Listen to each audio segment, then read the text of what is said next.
Muy buenas tardes para todos. Siendo ya pues las 6:05, vamos a iniciar el espacio. Para todos, una muy buenas noches. Queremos darle la bienvenida a todos al Ceiba de Fest.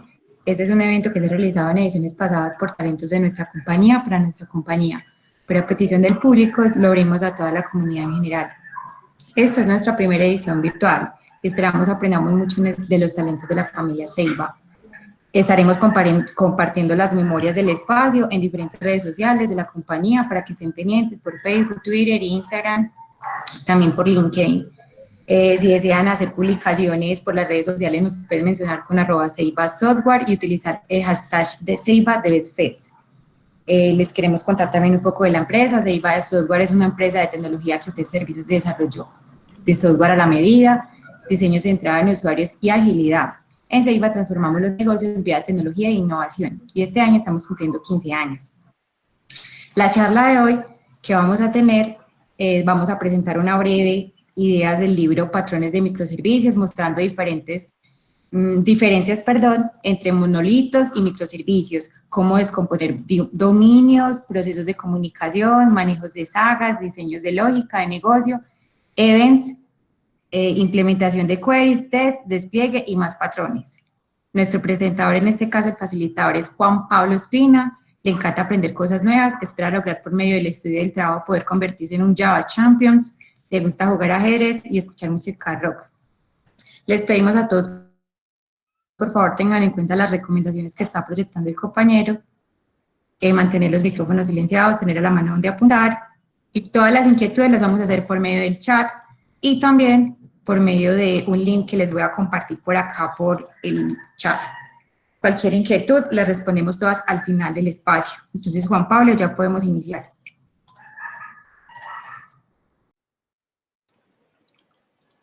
Bueno, primero un saludo para todos, muchas gracias por conectarse al espacio. Entonces, la charla como tal se trata sobre patrones de microservicios. Espera, yo lo pongo en pantalla completa. Vale, la charla como tal trata sobre patrones de microservicios. Antes de iniciar, pues quería como dar a conocer algunos conceptos que son claves para entender la charla. Primero, ¿qué es un monolito? Un monolito no es más que una aplicación que se desarrolla, que fue desarrollada como tal para ser desplegada como una única unidad. Microservicios como tal es un estilo arquitectónico que permite estructurar la aplicación como múltiples servicios que se despliegan de manera independiente y que cada uno tiene su base de datos propia. Algo a resaltar ahí es que los monolitos como tal, cuando se usan de manera incorrecta, ya que es un patrón, pero si se usa de manera incorrecta se puede llegar a convertir en un big ball of mud o una gran bola de lodo.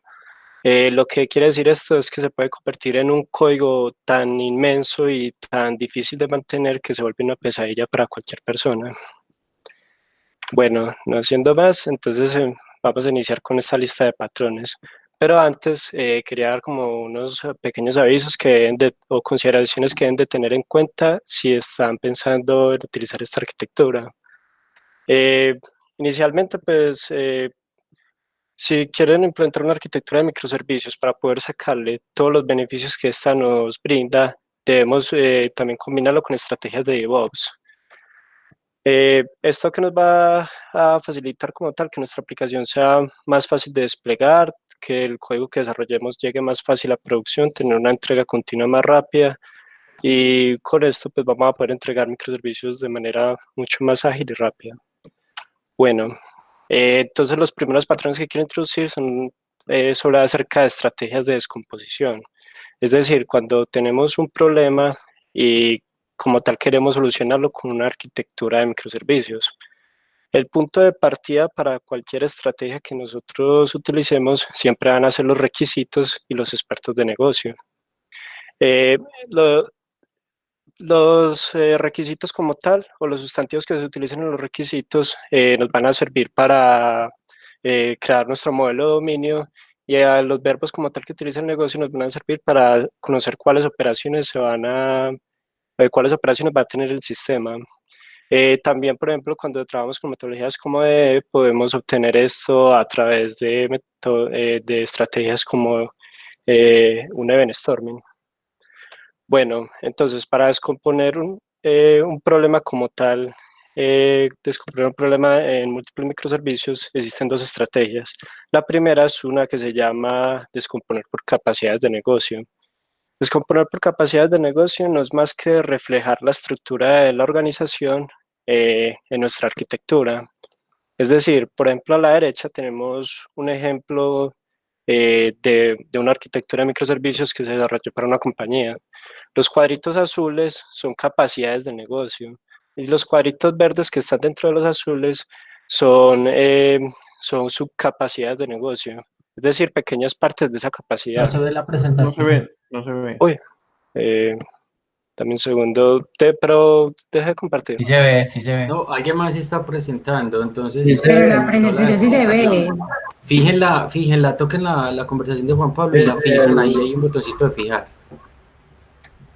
Ah, ok, pues deberían estar viendo una pantalla que dice descomponer por capacidades de negocio. Sí, sí, lo estamos Vale, viendo. vale. Tranquilo. Sí, Juan, Vale, pues, tranquilo sí que se sí se ve. Vale, entonces como decía, podemos tener capacidades y subcapacidades y al momento de implementar nuestra arquitectura podemos detectar que una subcapacidad puede como tal ser un microservicio o un servicio dentro de nuestra arquitectura, como pasa en el primer caso. También puede pasar que una capacidad entera sea un microservicio o que una capacidad que por dentro tiene múltiples subcapacidades, algunas de ellas salgan como un microservicio dentro de nuestra arquitectura y un grupito de ellas salgan como una parte. Y también algo puede pasar que una capacidad que tiene múltiples subcapacidades igual se siga tratando como un solo microservicio dentro de nuestra aplicación. Bueno, ¿qué ventajas como tal tiene utilizar capacidades de negocio al momento de descomponer nuestro problema?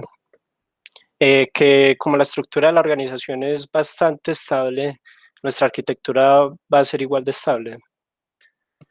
Existe otra estrategia que se llama descomponer por subdominios, que es la que proponen la mayoría de libros de DD. No es más que tomar nuestro problema como un todo y empezar a dividirlo en pequeñas partecitas o eh, en pequeños subdominios que a la final se van a ver reflejados como un microservicio dentro de nuestra aplicación. ¿Qué debemos tener en cuenta en este punto?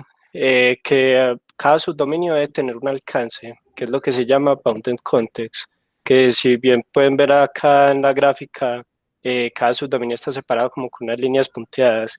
Esa es como tal el alcance que tendría cada subdominio. Y por ende, nuestro microservicio también tendría solo ese alcance. Bueno, pues cuando escogemos esta estrategia de subdominios, nosotros podemos utilizar estrategias como event sourcing, como ya habíamos mencionado, que nos permiten como tal crear de manera fácil o identificar de manera fácil los subdominios del sistema. Bueno, independiente de la estrategia que se utilice, ya sea por capacidades o por subdominios, siempre que nos enfrentemos a un problema y queramos estructurarlo con microservicios, podemos tener en cuenta siempre estos principios de la programación orientada a objetos, que son el Single Responsibility y el Common Closure Principle. El Single Responsibility establece que una clase debe tener una única responsabilidad y el Common Closure Principle establece que todas las clases dentro de un paquete deben de tener una estrecha relación. De tal manera que cuando un requisito cambia, pues yo debería idealmente tocar solo uno de los paquetes. Extrapolando estos dos principios a una arquitectura, nosotros podríamos decir que un microservicio debería tener una única responsabilidad y que en el caso o en el día de mañana alguno de los requisitos cambia, yo idealmente debería modificar solo uno de los microservicios. Este último principio de Common Closure Principle es el antídoto para no desarrollar monolitos distribuidos. Es decir, tener como otra una aplicación separada, pero que está altamente acoplada. A la final, en muchas soluciones que desarrollemos en software, siempre podemos llevarlo o siempre debemos seguir como tal, tener un diseño altamente cohesivo y con bajo acoplamiento. Bueno, con respecto a las librerías compartidas, es común en este tipo de arquitecturas utilizar librerías compartidas para poder reutilizar código entre diferentes microservicios. Acá hay que tener cuidado de no introducir un acoplamiento entre microservicios por medio de estas, sino que solo poner en estas librerías el código que de verdad sea común e independiente de cada dominio. Bueno, ahora vamos a hablar de algunos patrones de comunicación. Bueno, la comunicación más tradicional que hemos tenido toda la vida ha sido la comunicación síncrona. Algunos ejemplos de ellas son REST y gRPC. ¿Qué tienen en común estos dos estilos de comunicación? Que son bloqueantes, es decir, un cliente hace una petición y se queda esperando una respuesta. ¿Y qué consecuencias puede llegar a traer esto? Que un fallo como tal en alguna de las respuestas puede ser letal en la aplicación. Por allá en el 2014 Netflix había propuesto como tal un mecanismo como tal para desarrollar aplicaciones que sean tolerantes a fallos. Dentro de las recomendaciones que brindaba, primero recomendaba tener timeouts en todas las peticiones que hagamos. Siempre debemos como tal poner un tiempo límite como tal de espera que va a tener el cliente. También limitar el número de peticiones que pueda hacer un cliente como tal dentro del microservicio en un rango de tiempo. Es decir, yo definir que desde un cliente solo me pueden hacer 1000 peticiones en un minuto. Eso me ayudaría pues como tal a tener una mejor disponibilidad y evitar posibles problemas de ataques. Y el segundo mecanismo que proponía Netflix es un patrón como tal que se conoce como Circuit Breaker. Circuit Breaker no es más que un proxy que rechaza todas las peticiones por un periodo de tiempo cuando él detecta que el número de fallos consecutivos supera como cierto umbral. Digamos que las ventajas como tal que nos brinda Circuit Breaker es brindar una mejor experiencia de usuario, ya que la persona como tal no va a quedar esperando indefinidamente una respuesta de una petición.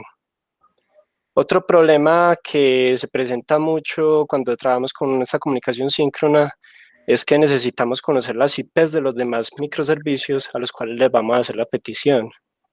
Y este problema se volvió más grande si los demás microservicios tienen múltiples instancias y autoescalen. Para esto existe un patrón como tal que se llama Service Discovery. El Service Discovery como tal nos permite que nosotros nos desentendamos como tal de esas IPs y nosotros solo simplemente hacemos la petición a un DNS. Existen dos maneras como tal de implementar el Service Discovery. Una es a través de nuestra infraestructura de despliegue, por ejemplo Kubernetes. Kubernetes tiene un Service Discovery por defecto. O la otra es implementarlo como tal en nuestra aplicación, utilizando librerías, por ejemplo, como Eureka o Ribbon. Listo, existen más estilos de interacción para nuestras aplicaciones que son basados o como tal son mensajes asíncronos. Y todos estos estilos de comunicación, que creo que el más famoso y el que pronto habrán escuchado es el Pull y Subscribe, tienen en común que son basados en un patrón de mensajería. ¿Qué beneficios tiene que sea basado en un patrón de mensajería? Que son desacoplados, que que los clientes pueden procesar los mensajes cuando él esté disponible. ¿Y qué desventajas puede llegar a tener? Que se puede llegar a convertir en un cuello de botella o en un único punto de fallo. Además de la complejidad adicional que trae implementar este estilo de comunicación. Bueno, otro reto muy grande que se utiliza cuando estamos trabajando con estos patrones de mensajería es que las actualizaciones que hagamos sobre la base de datos y la publicación de los eventos se deben hacer de manera atómica. ¿Por qué? Porque con esto vamos a garantizar que nuestra aplicación no entre en un estado de inconsistencia.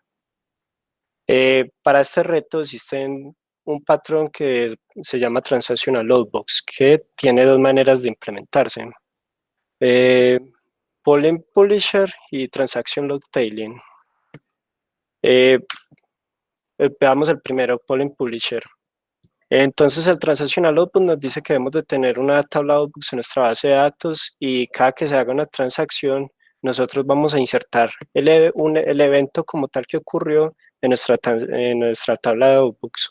Y vamos a tener un acompañante que se llama message relay, que se va a encargar de estar constantemente leyendo la tabla y publicando el mensaje a un broker de mensajería.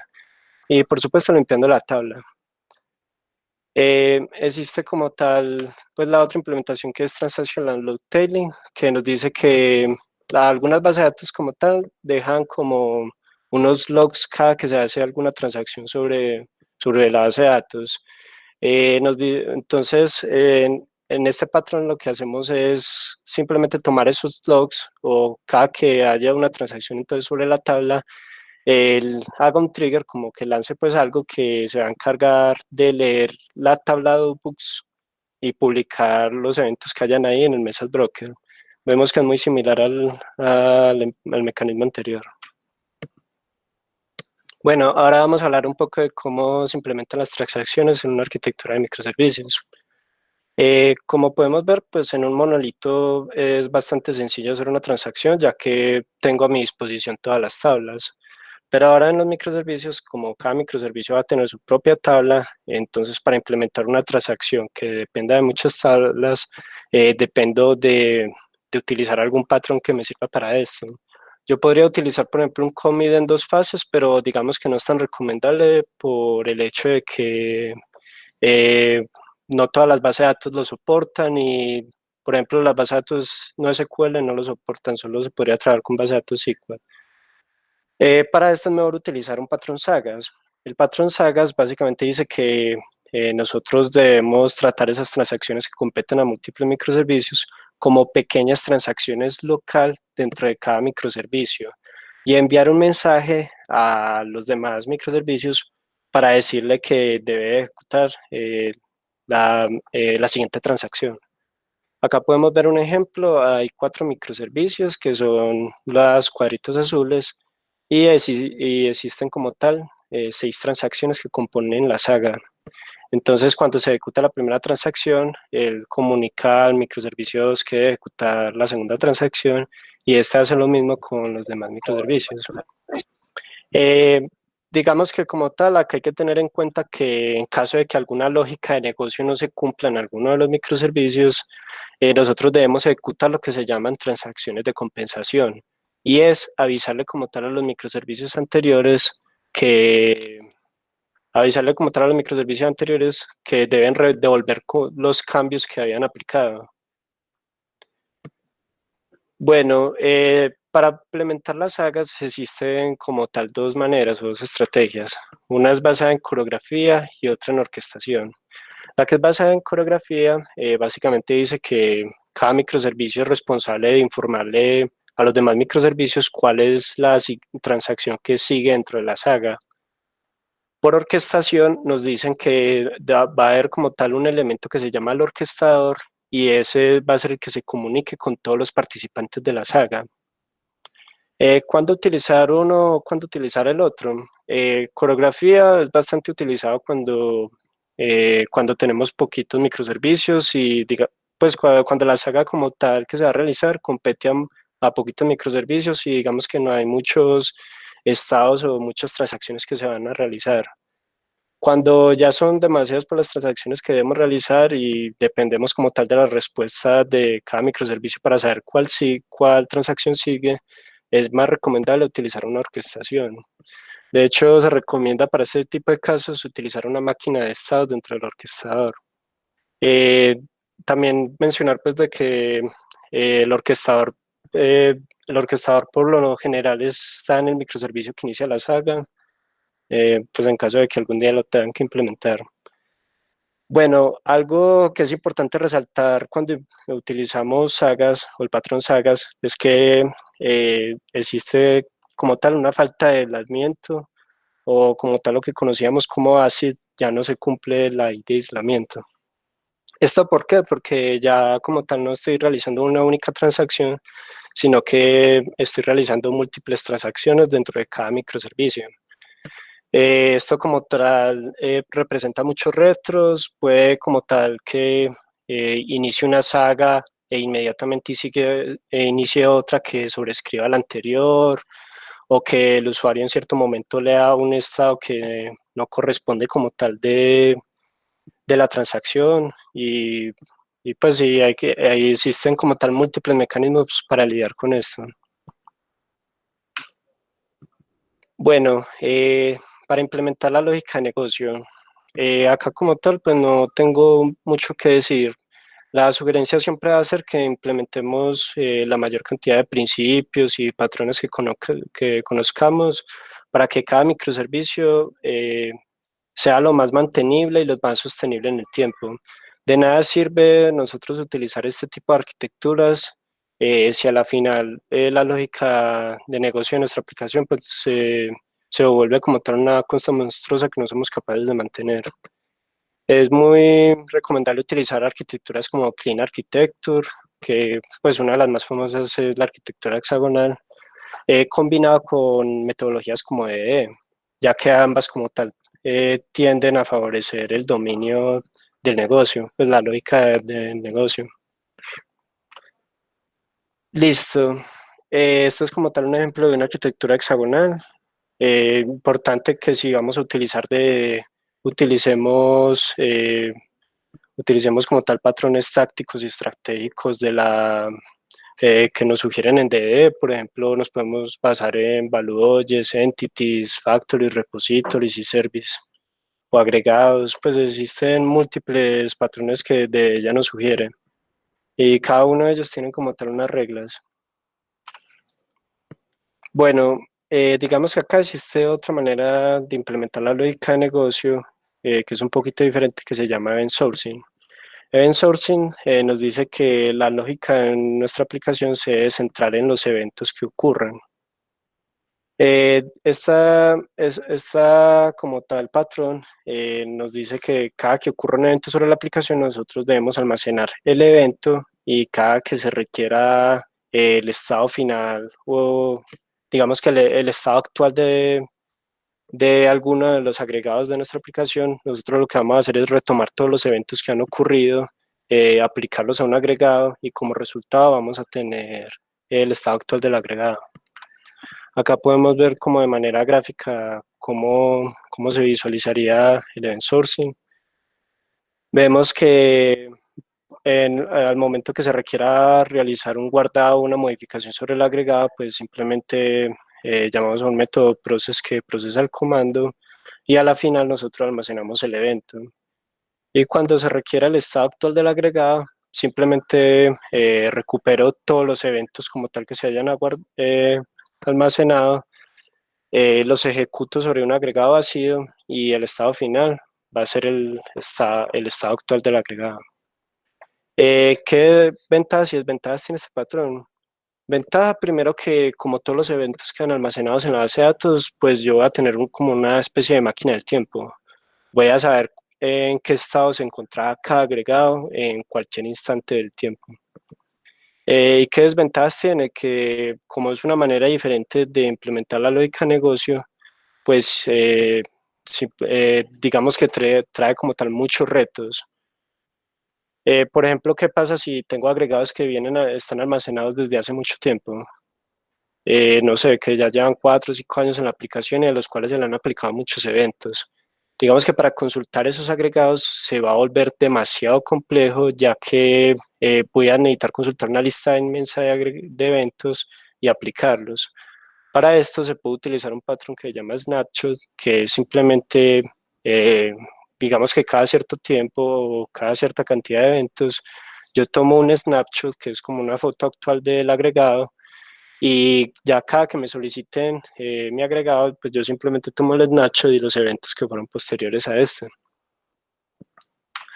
Bueno, con Event Sourcing pues se facilita mucho el manejo de sagas, ya que los dos se enfocan en los eventos. Bueno, vamos a hablar un poco de cómo se implementan las consultas en este tipo de arquitecturas. Como pues ustedes sabrán, pues en un monolito es bastante fácil consultar la información, ya que eh, simplemente requerimos pues, las tablas que necesitamos consultar, hacemos el select a todas las tablas y hacemos un join. Pero ahora la información va a estar repartida en múltiples microservicios y cada uno va a tener su base de datos. Entonces, para esto existen como tal dos patrones. El primero se llama composición de API. Composición de API no es más que simplemente consultar la información que requiera de cada microservicio y que eso lo haría un elemento que se llama el compositor y él se encargaría de unir esa información en memoria. ¿Qué ventajas trae esto? O este patrón de API Composition, que es bastante simple y de hecho es bastante intuitivo. Y si, por ejemplo, se pueden realizar las consultas en paralelo, pues el rendimiento no se va a ver muy afectado. ¿Y qué desventajas o retos trae utilizar API Composition? Por ejemplo, en el caso de que no se puedan consultar la información de manera paralela, en este caso, pues el rendimiento como tal se vería muy afectado, ya que habría que consultar uno a uno en cada microservicio. También cuando la información que retorna a cada uno es bastante grande y unirlo en memoria dentro del compositor sería pues como una tarea bastante compleja. Para estos tipos de casos recomiendo utilizar CQRS. CQRS, que sus siglas significan pues Command Query Responsibility Segregation, nos dice que nosotros podemos separar el mundo de comandos y el mundo de consultas. Como tal, pues ahora vamos a tener una base de datos para las consultas y una base de datos para el resto de las operaciones que se hagan dentro de la aplicación. Y la base de datos de consulta va a ser alimentada a través de eventos por el mundo de comandos. Este patrón que beneficios trae, pues de que ahora, como voy a tener un mundo aparte para las consultas, puedo utilizar inclusive una arquitectura diferente que sea mucho más simple en el mundo de consultas.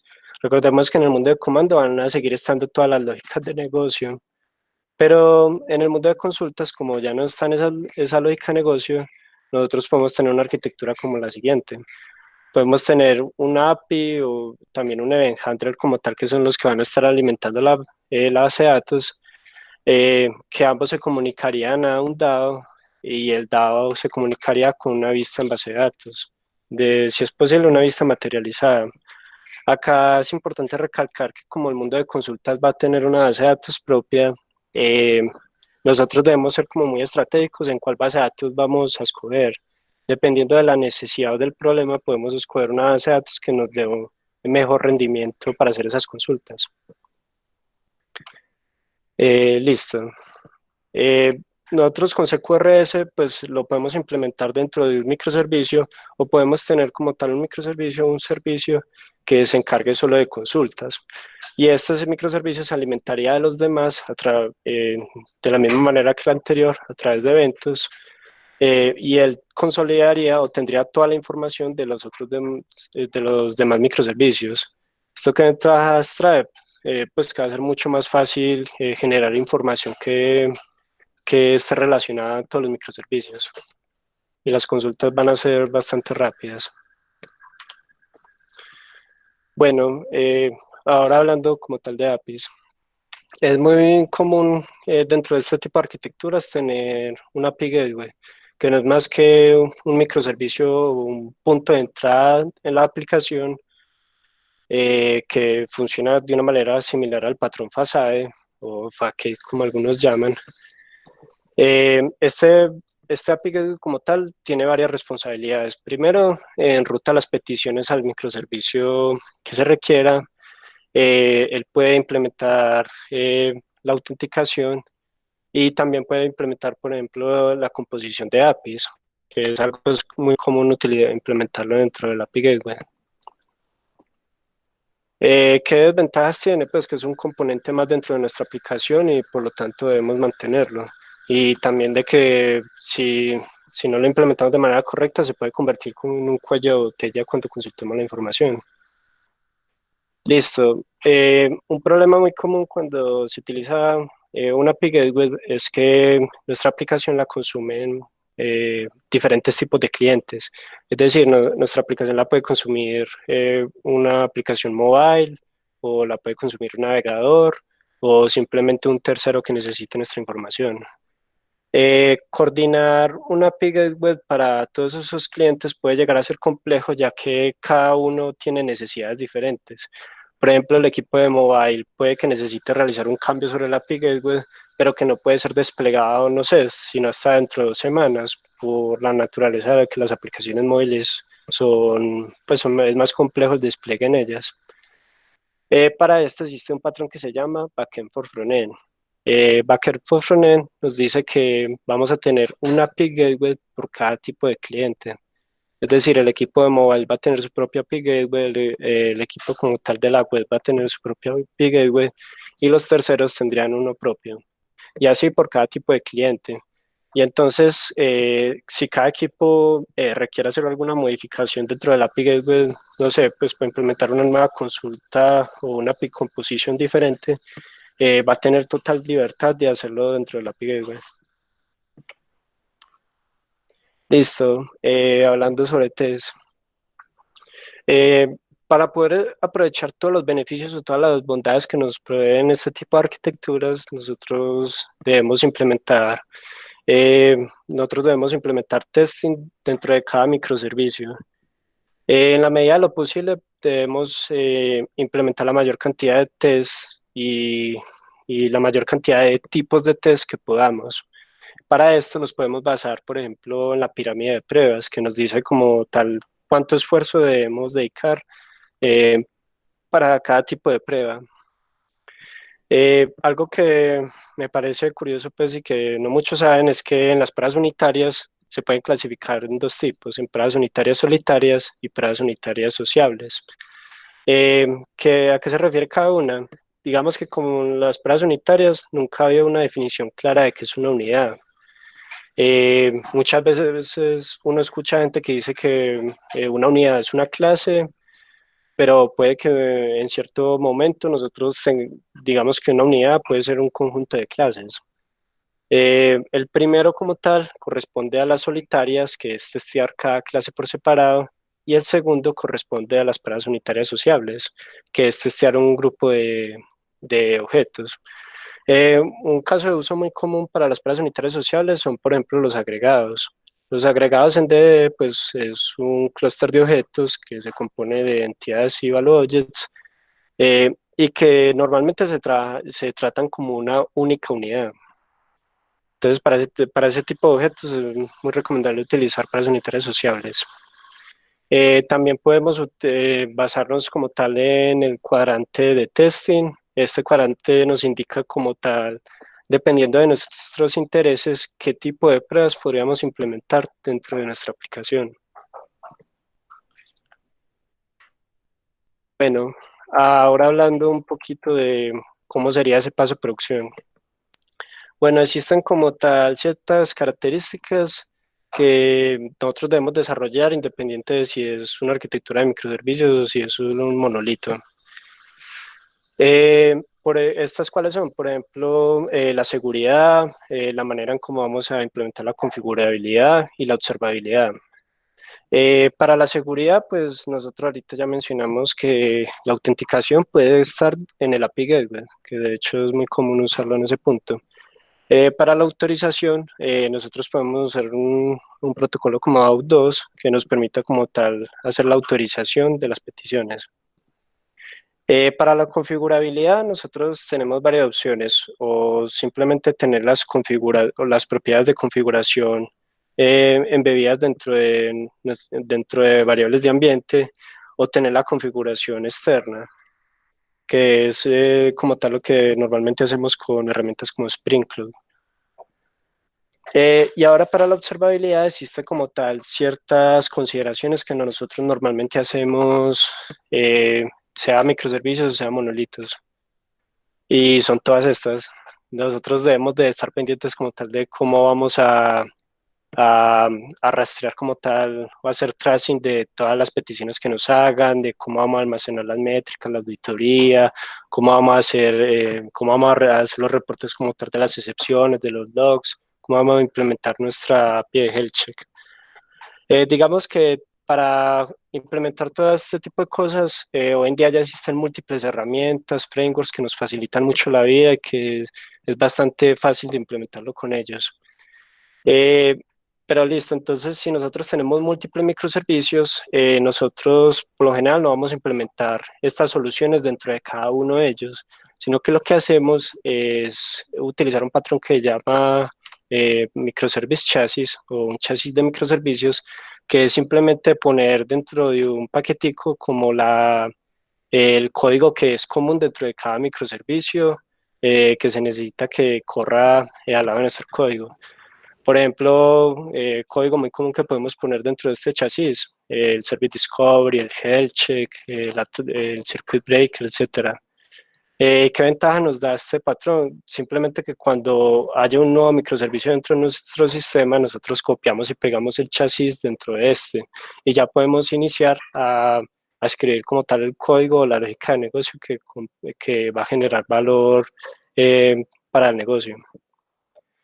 Pero bueno, ¿y qué desventajas tiene este patrón de chasis de microservicios? Que debemos crear uno por cada stack que nosotros utilicemos dentro de la aplicación. Es decir, nosotros si tenemos un ecosistema de microservicios que tiene microservicios en Java, otros en Node, otros en Python, o inclusive en Java, pero que unos utilizan Spring y otros utilizan Play, otros Vertex, etcétera. Para cada una de estas configuraciones debemos de tener un chasis diferente. Sin embargo, existen como tal algunos temas que son independientes de cada stack de tecnologías. Para esto nosotros podemos utilizar otro patrón que se llama Service Mesh o una malla de servicios, que es no más que un proxy que nos recibe todas las peticiones y le aplica como tal cierta funcionalidad que es independiente del stack de tecnologías que utilicemos en cada microservicios. Por ejemplo, es común utilizar, pues dentro de la malla de servicios, tener un Service Discovery, un Load Balance, un Circuit Breaker, hacer las trazas de las peticiones, etcétera. Y adicional, podríamos seguir utilizando nuestro chasis con esas funcionalidades que sí dependen de cada microservicio. Por ejemplo, para implementar un health check, depende como tal del lenguaje como tal en el cual hayamos desarrollado el microservicio y también del framework. La ventaja es que ahora nuestro chasis va a ser mucho más pequeño a como era antes. Bueno, ahora hablando de cómo vamos a desplegar nuestra aplicación. Digamos que hoy en día existen múltiples estrategias para desplegar nuestra aplicación. Ya podemos desplegarlos como tal en serverless, en plataformas como Kubernetes, simplemente con contenedores, con máquinas virtuales, o incluso podemos simplemente generar el empaquetado de nuestra aplicación y ponerlo a correr en un servidor. ¿Cuál es la recomendación acá? En la medida de lo posible, evaluar las opciones que requieran menos administración. Es decir, si nosotros podemos implementar nuestro despliegue como tal, como una aplicación serverless, pues hagámoslo de esa manera. Si podemos aplicarlo con Kubernetes, pues hagámoslo con Kubernetes y no con contenedores. Si tampoco podemos con contenedores, entonces con máquinas virtuales. Y ya la última opción es simplemente generar el empaquetado y ponerlo a correr. Esa debería ser como la última opción que nosotros evaluemos. También es bueno implementar estrategias como Canary Release o Blue Green Deployment que nos facilitan mucho nuestros despliegues a producción. Bueno, ahora vamos a hablar de si tenemos un monolito, cómo podemos hacer o pasar de bueno, un monolito no, digamos que una gran bola de lodo, que es lo que se convierte en monolito cuando se vuelve demasiado inmantenible. Cuando nosotros nos encontramos como tal en esta posición y queremos hacer una refactorización de nuestra aplicación a una arquitectura de microservicios, existe un patrón que se llama utilizar una Strangler Application, que es una aplicación estranguladora. Básicamente nos dice que a medida que avance el tiempo, nosotros vamos a empezar a quitarle como cierta responsabilidad que antes tenía el monolito y a ponerla a correr en diferentes microservicios, dependiendo como tal de la responsabilidad que hayamos sacado. Entonces pueden ver que hay como cierto tiempo en el cual tanto el monolito como la aplicación estranguladora van a estar coexistiendo. Aquí pues es importante utilizar estrategias para que el negocio entienda el valor de este tipo de arquitecturas y les dé como tal el tiempo suficiente para estar migrando la aplicación a este ecosistema de microservicios. ¿Qué estrategias, por ejemplo, pueden utilizar? Por ejemplo, empezar a migrar como las funcionalidades que son más importantes para el negocio, las que más generan valor. También podemos migrar a aquellas que son fáciles, que son como aisladas de todo el resto de nuestro código y que si las sacamos simplemente en microservicio, pues no vamos a romper nada. También aquellos nuevos requerimientos que nos vayan llegando, pues la idea siempre es estar aplicándolo dentro de nuestra aplicación estranguladora. Bueno, entonces como ya dije, pues en un momento van a estar coexistiendo tanto la aplicación estranguladora como el monolito. También es común que ellos se estén comunicando durante este periodo de tiempo y para esto pues nosotros vamos a utilizar una capa anticorrupción que es simplemente un traductor de entre dos modelos de dominio. Ya que puede que en arquitectura de microservicios nosotros hayamos escogido unos nombres más apropiados para modelar como tal el negocio. Y bueno, creo que esto pues eran todos los patrones que tenía preparados para hoy. También comentarles un poco de que esta información, estos patrones que les acabo de listar, son basados como tal de un libro que publicó Chris Richardson que se llama Microservice Patterns.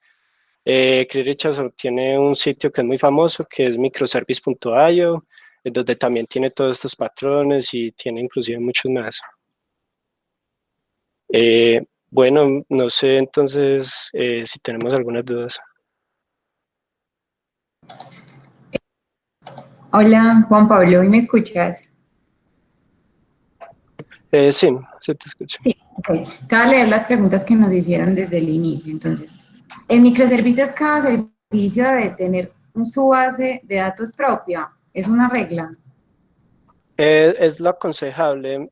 Yo entiendo que a veces es muy Juan complejo. Pablo, se te cortó. ¿Puedes Ah, empezar? claro. Se te cortó. Ahí me escuchas mejor. Sí, Vale, sí. listo. Pues lo ideal sería que sí. Y de hecho es lo recomendable para poder tener una buena arquitectura de microservicios. Yo sé que, por ejemplo, cuando algunas personas trabajan con Oracle, van a decir que, uy, venga, pero es que el negocio no nos va a dar un único servidor de base de datos para cada microservicio. Y digamos que, por ejemplo, en el libro lo que plantean es que si nosotros no podemos tener un único servidor de base de datos para cada microservicio, al menos tener nuestras bases de datos separados dentro de un único servidor por esquemas o ya pues por la última, tenerlo dentro de un mismo esquema con tablas separadas, pues con que cada uno tenga, que cada tabla tenga como un prefijo que la identifique que pertenece a una aplicación. Gracias, Juanpa. Por acá hay otra pregunta.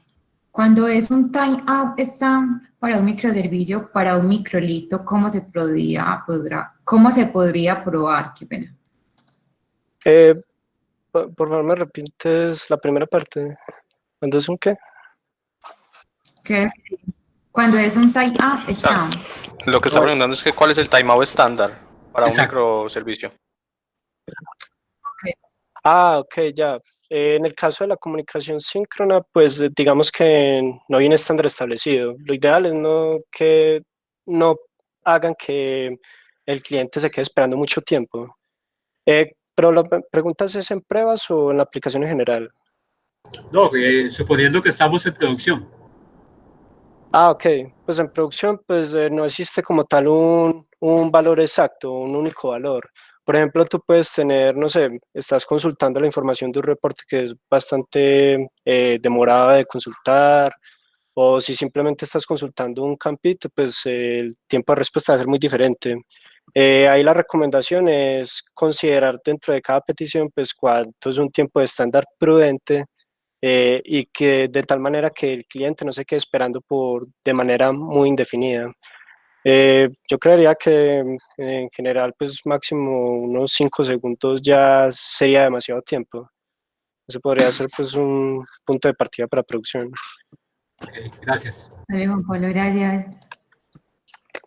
Por aquí una pregunta. La forma de guardado en la base de datos, como lo acaban de mostrar, log, ¿es el mismo manejo que se le dan con event sourcing? Vuelvo a leerte. Sí, Hola. Dice, la forma de guardado de la base de datos, como lo acaban de mostrar, log, ¿es el mismo manejo que se le da con event sourcing? ok. Supongo que te refieres al transaction log tailing, o pues es que no entiendo la primera parte que dices, que la forma que acabas de El log. mostrar del log. Y usted no puede transmitir. La pregunta Vean, la dice, pregunta es más fácil, ok, no. claro que sí, en este caso la pregunta la hizo, déjame decir, Melisa Pérez Cabe, si Sí, está todavía. me refería a al guardado que mencionaste ahorita, el de Outbox, exactamente. El Ok. transaction log. Vale, pues digamos que en este caso es diferente porque acá esta tabla que utilizamos era específicamente para almacenar ese evento que se debía publicar y simplemente la limpiábamos. Cuando nosotros trabajamos con Event Sourcing, nosotros podemos tener inclusive, ya te muestro por acá unas presentaciones de apoyo, dame un segundo. Dame un segundo.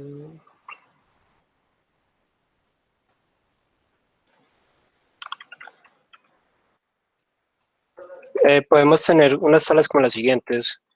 Aparte del JSON como tal, que en el Transactional Logbooks es lo único que nos importa, lo que debemos publicar al broker, nosotros podemos tener información como cuál fue el evento que ocurrió, el evento que almacenamos, un ID del evento, tener también, por ejemplo, el tipo de entidad que nosotros estamos almacenando y creo que por acá hay más. Y tener otras tablas adicionales, una por ejemplo para snapshot y otro para almacenar como tipo de entidades que pueden registrar dentro de la aplicación, que sería por ejemplo en este caso órdenes o pedidos o pues o cualquier cosa como tal, dependiendo del tipo de aplicación.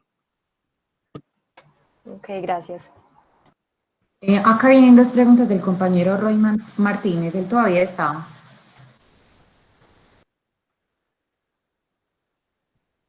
Bueno, Hola. si gusta la Las leo. voy a leer, pero igual esta que colocaste acá no está muy clara, la voy a leer y si algo tú la aportas. ¿Cuántos son pocos microservicios? ¿Qué es demasiado? Hay un número como guía para identificar que son muy pocos o que son muchos. Listo. Cuando se planteó como tal esta arquitectura, nunca se habló ni del tamaño ni de un número estándar de microservicios. Siempre se habló de tener un microservicio por cada subdominio, por cada capacidad de negocio. Por ejemplo, no sé si se enteraron que hace como 2 semanas Netflix había publicado unos artículos hablando sobre que ellos habían cambiado su arquitectura a macroservicios. Ellos decían que ellos habían entrado en un infierno porque tenían alrededor de 1000 microservicios y que se le habían vuelto imantenible la arquitectura. Después de esto hubo como cierta reacción de parte de muchos doctores diciendo que lo que había hecho Netflix, pues de hecho no se basaba nada en lo que son los microservicios, ya que ellos estaban hablando de un tamaño. Por ejemplo, en muchas partes de la presentación yo en vez de microservicios hablaba de servicios. Era por el hecho de que pues muchos autores se refieren a los microservicios de esta manera para no hacer como una confusión dependiendo del tamaño. Y si nosotros escogemos los microservicios de una manera pues basados como tal en una estrategia, ya sea por sus dominios o por capacidades, en realidad no va a importar cuántos microservicios tengamos. Por ejemplo, si quieres conocer pues un poco más de los números exactos de microservicios, pues y quieres implementarlos, por ejemplo, con DDD, en DDD hablan, aparte de tener subdominios que representan la lógica de negocio, que ellos llaman core domains, existen también generics y support domains. Por ejemplo, cuando nosotros tenemos un microservicio solo de consulta, si tú analizas, pues no es un microservicio que está basado en una necesidad de negocio, pues en un subdominio de negocio, sino que es simplemente un microservicio de apoyo. Yo creería que si se sigue todas las guías como tal que proponen, se proponen DDE o cuando se implementa por capacidad de negocio, pues el número como tal no importa. Vale, Juan Pablo, aquí viene otra pregunta asociada a DD. Si es mandatorio usar DD, ¿qué consecuencia cae en utilizarlo al pie? No, DDD no es obligatorio. De hecho, DDD es sugerido solo cuando nosotros nos enfrentamos a un negocio que es muy complejo, a una aplicación que es bastante compleja. Es decir, cuando nosotros tenemos un negocio que no está bien definido, que puede cambiar con el tiempo, con DDD nosotros podemos tener ciertas ventajas si aplicamos bien todos los patrones tácticos y estratégicos. Pero si nosotros tenemos, por ejemplo, una aplicación que es bastante simple, no es necesario ni aplicar DDD, inclusive no es necesario aplicar este tipo de arquitecturas. Con un monolito, que el monolito es un patrón, nunca es un antipatrón, es un patrón. Con un monolito nosotros podemos dar una solución que sea eficaz para el problema como tal. Pero me repites la última parte de la pregunta. Si es obligatorio. Si es mandatorio usar DD, ¿qué consecuencias cae en no utilizarlo al pie? Ahí está. Listo. Bueno, sí. Creo que, no sé si te quedó entonces clara la respuesta. Sí, está claro. Gracias. Vale. Bueno, por acá hay otra, pautas para definir la granularidad de los microservicios. Solo dice eso. ¿Lo Listo. entendiste? Ok. Listo. Yo creo que está como asociada a lo que hablaba hace un poco de que no existe como tal un estándar para definir ni el tamaño ni el número de microservicios. Con respecto a la granularidad, pues ahí como tal se pueden basar en esos principios de la programación orientada a objetos que era Single Responsibility y el Common Closure Principle. Con esos principios, digamos que usted está asegurando que el microservicio que usted diseñe va a tener una única responsabilidad y como tal se está asegurando de que la arquitectura que se está planteando o la solución que está planteando con microservicios va a ser lo suficientemente granular. Listo. Bounded Costes es igual a subdominio. La cantidad de datos que puede recibir un microservicio depende del cliente. Es decir, si el cliente manda 100.000 y el microservicio solo acepta 50.000, ¿cómo abarca este problema? Ok, pues para la primera pregunta de que si son lo mismo, Sí, preguntaron dos. pues digamos que los subdominios como tal es una pequeña parte del dominio y los bounded context es el alcance que tiene ese subdominio, es hasta donde ese subdominio llega. Digamos que es como esa flechita que mostraba en las primeras diapositivas. ¿Qué es esto? Espera. Como los Esta. límites. Ok. Exacto, los límites como tal de cada subdominio, hasta donde un problema compete a un subdominio y pasa a competir a otro. ¿Cuál era la segunda parte? Perdón. Okay. O sea, te la leo. La cantidad de datos que puede recibir un microservicio depende del cliente. Es decir, si el cliente manda 100.000 y el microservicio solo acepta 50.000, ¿cómo abarcar este problema? No, pues no, pues la primera parte dice que si depende del cliente, la respuesta es no, pues debería depender de hecho de nuestra aplicación, de nuestro backend como tal o de nuestro microservicio. Si nuestro microservicio solo soporta hasta 50.000, nosotros podríamos utilizar, por ejemplo, una de las estrategias que proponía Netflix de tolerancia a fallo, que es poner un límite de peticiones por cliente en cierto rango de tiempo. Es decir, yo solo acepto, por ejemplo, 50.000 peticiones en un minuto. Pues si me hace más de 50.000, yo empiezo a rechazar todas las peticiones que me vengan ahí en adelante. Para esto, pues, esta lógica como tal se puede aplicar en un proxy como tal que te filtre todas las peticiones con anterioridad y te rechace todas las que superen ese umbral. Eso, por ejemplo, es muy utilizado para evitar ataques de denegación de servicio. Listo. El orquestador hace parte del microservicio usando el patrón Saga o se delega la responsabilidad a un broker. ¿En qué casos es mejor? Bueno, respondamos la primera, que hicieron dos. Listo. El orquestador, listo, se refiere como tal a cuando manejamos la saga con un orquestador. Lo normal o lo común es tener el orquestador dentro del microservicio que inicia la saga, es decir, dentro del microservicio que tiene que realizar la primera transacción. Eh, espera, que esto no era- esta. En este ejemplo, por ejemplo, el orquestador estaría dentro del order service. También es muy común utilizar una máquina de estados para manejar como tal la orquestación de cada participante de la saga. También pues existen algunas estrategias que dicen que el orquestador puede ser un servicio aparte, pero digamos que no es como lo recomendable. Lo recomendable siempre es que esté dentro del microservicio que la inicia. Listo. ¿En qué casos es mejor usar un monolito y no un microservicio? Ah, vale. Creo que pues ahorita lo alcancé a mencionar en la primera respuesta. Y un monolito es recomendable utilizarlo cuando tu aplicación es simple o cuando tu aplicación no va a crecer mucho con el paso del tiempo. Eh, digamos que si, por ejemplo, tenés que hacer solo un CRUD, no tiene sentido utilizar una arquitectura de microservicios para modelar esa aplicación.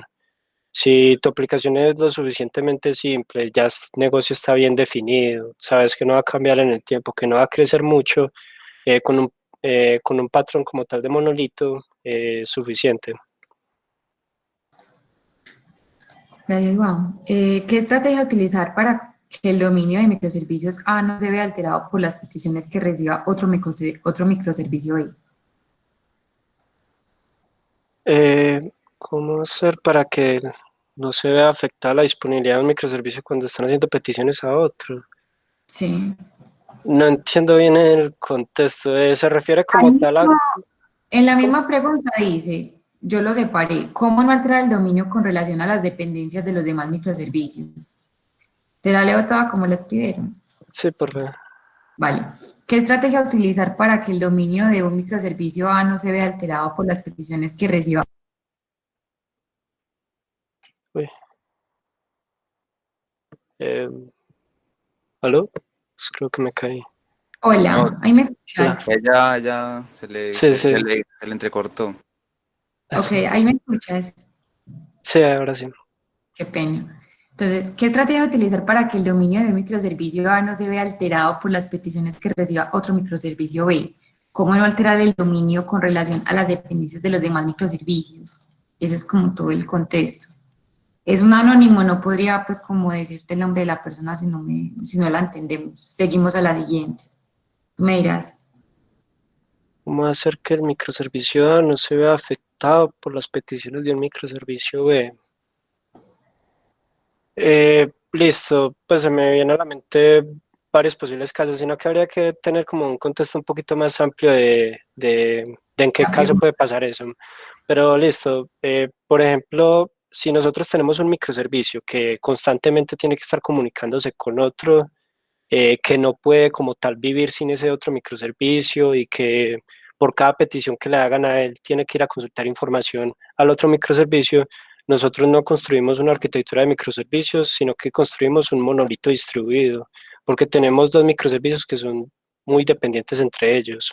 La idea es siempre intentar tener una alta cohesión y un bajo acoplamiento.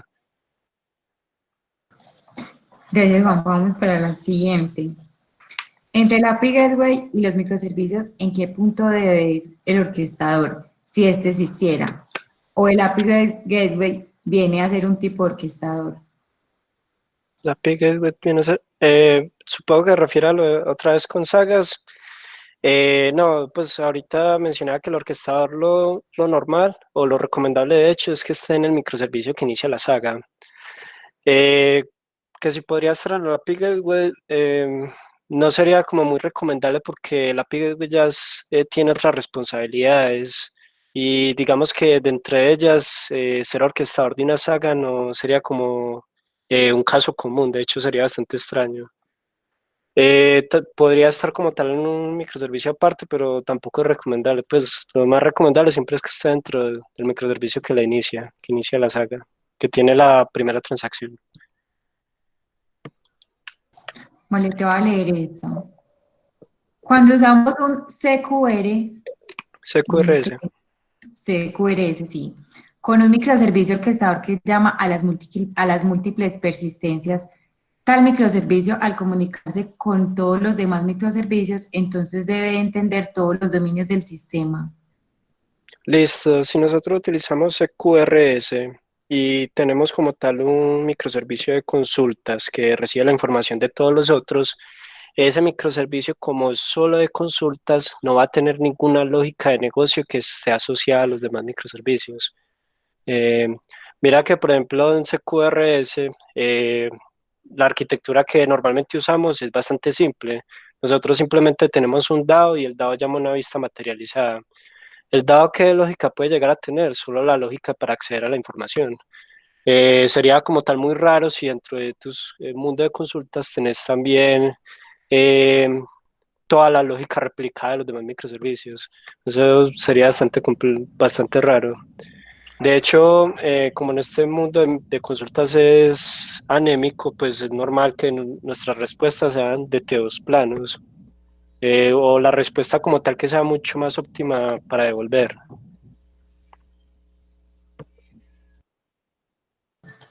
Listo, Juan, vamos para la siguiente. En lo personal, ¿cómo o qué puntos se evalúa ante un microservicio para chequear que un microservicio no es copia de otro y se está respetando la responsabilidad única? Listo, ¿qué estrategias utilizar para saber que un microservicio no es copia de otro? La pregunta es un poquito extraña porque pues, sería raro como tal tener un microservicio o dos microservicios que tengan una única responsabilidad. Yo creo que al igual pues que como utilizamos el Single Responsibility Principle en las clases, yo creo que de esa misma manera utilizándolo a nivel de arquitectura, yo creo que sería suficiente. Pues evaluar como tal todos los microservicios y empezar a preguntarnos cuál es la responsabilidad única de este, cuál es la responsabilidad única de este otro microservicio y así ir uno por uno. Si nosotros vemos que todas las responsabilidades son diferentes, eh, podemos decir que no tenemos un microservicio que sea copia de otro. También puedes utilizar el otro principio que es el Common Closure Principle. Listo. Se podría tener un bounding contest en un monolito. Listo. Sino que los bounded contexts delimitan como tal un dominio de nuestro problema. Si nosotros tenemos un dominio que tiene diferentes bounded contexts, quizá en ese caso es más recomendable utilizar una arquitectura de microservicios. Espera, ¿cuál era esta? Por lo general, cuando nosotros utilizamos una arquitectura monolítica es porque nosotros podemos decir que todas las responsabilidades que tiene ese monolito, pues, o que la responsabilidad que tiene ese monolito es solo una. Si ya vemos que simplemente el monolito tiene múltiples responsabilidades y vemos que se puede crecer mucho, pues sería mucho más aconsejable tener una arquitectura de microservicios. Listo. Aquí hay otra pregunta. Cuando dicen base de datos propia, ¿es una réplica o hablamos de un pool de conexiones? Listo, es una réplica. Es una réplica y esa réplica, pues yo sé que hoy en día existen varios servicios que nos facilitan esa replicación de datos y en caso como tal de que no podamos utilizar ninguno de esos, pues simplemente mantenemos actualizada nuestra base de datos, por ejemplo, de consultas, con la información de los demás microservicios a través de los eventos que estos publiquen. Pero sí, Vale. es una réplica de las demás bases de datos. Una pregunta, ¿me escuchan? Sí. Sí, con respecto a esa pregunta, digamos, validando una arquitectura costo eficiente, tener réplicas no hace más costoso, digamos, el costo del proyecto. Tener réplicas, listo. Pues obviamente cuando nosotros utilizamos este tipo de arquitecturas, si nosotros utilizamos el patrón CQRS, vamos a tener un microservicio adicional con una base de datos adicional. Y esto efectivamente pues requiere un costo adicional dentro de nuestro proyecto. En el caso de que no puedas utilizarse QRS porque existe alguna limitante dentro de los costos, entonces tendrías que intentar resolver el problema con composición de API. Pero no, pues si estás montado en esta película, pues en toda esta arquitectura de microservicios, lo más recomendable a nivel de rendimiento y lo que inclusive le puedes vender a tu negocio es utilizar este tipo de arquitecturas o utilizar este patrón de CQRS, ya que las ventajas a nivel de rendimiento van a ser muy notorias. Por ejemplo, si tenés que consultar un reporte muy grande o tenés una información que mostras en el front que compete a demasiados microservicios, la diferencia entre usar API Composition y CQRS va a ser bastante notoria. Entonces, de pronto, de esa manera se la puedes vender al negocio de que sí sería mucho mejor o valdría como tal la pena hacer este tipo de inversión en utilizar el patrón CQRS. Vale, muchas gracias. Listo. Aquí hay una pregunta. ¿El tiempo estándar depende de los requerimientos no funcionales de la aplicación? No sé. El tiempo estándar, supongo que es relacionado con los timeouts de ahorita. Yo no. Sí, pues... Cuando tiene el nombre, no. es anónimo. Vale.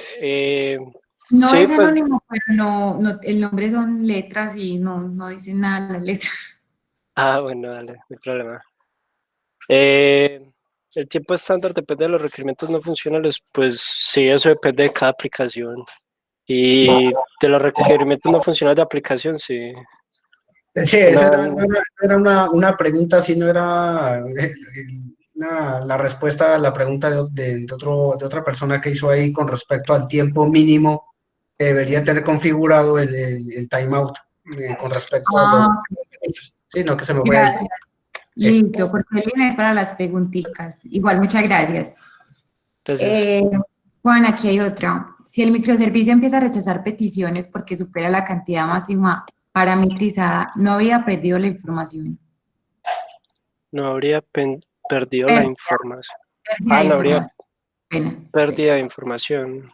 sí. Sino que en ese tipo de casos, nosotros, pues el rechazo como tal que se haga la petición debe tener como un mensaje que sea lo suficientemente diciente para avisarle al microservicio que hizo la petición que ha superado como tal el límite de peticiones que puede realizar.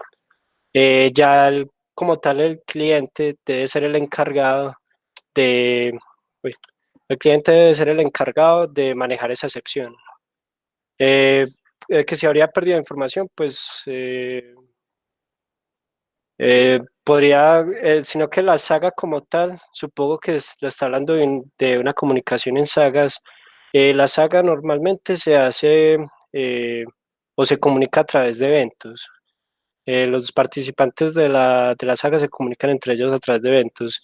Y cuando nosotros utilizamos eventos para la comunicación, o sea, un patrón de mensajería síncrona, el cliente cuando esté disponible va a ser capaz de leer los mensajes que tenga pendientes o que tengan colados. Ya si es una petición asíncrona, pues ya si el cliente tiene que tener un mecanismo para controlar ese fallo. Listo, tenemos una última pregunta. ¿Algún framework que genere una plantilla para algún patrón? ¿Cómo, perdón? ¿Algún framework que genere una plantilla de algún patrón? ¿Alguna plantilla? Uy, creo que esa pregunta está muy abierta. De pronto está la persona que hizo la pregunta. Creo que fue, espérame que esta pregunta fue del chat. Déjame verificar el nombre de la persona. José Paz, no sé si todavía esté. ¿Alguna plantilla de un patrón? ¿Algún No sé. framework que genere una plantilla de algún patrón? Ok, de la lista de patrones que yo presenté, que si hay algún framework que de una vez ¿Algún te genere framework? una plantilla para manejar esto. Me imagino, sí. Listo. Saibablock. Listo. Pueden utilizar una arquitectura de referencia, pero algún framework que lo genere por defecto. Pues existen muchas librerías y muchos frameworks que ya hoy en día lidian con todos estos problemas. no sé si alcanzan a notar que la mayoría de los problemas que presentaron acá son problemas que se presentan tanto en una arquitectura de microservicios como en una arquitectura monolítica. Ya hoy en día, por ejemplo, si estás trabajando con Java y estás trabajando con Spring, existe un sinfín de proyectos de Spring que te ayudan a lidiar con todas estas cosas.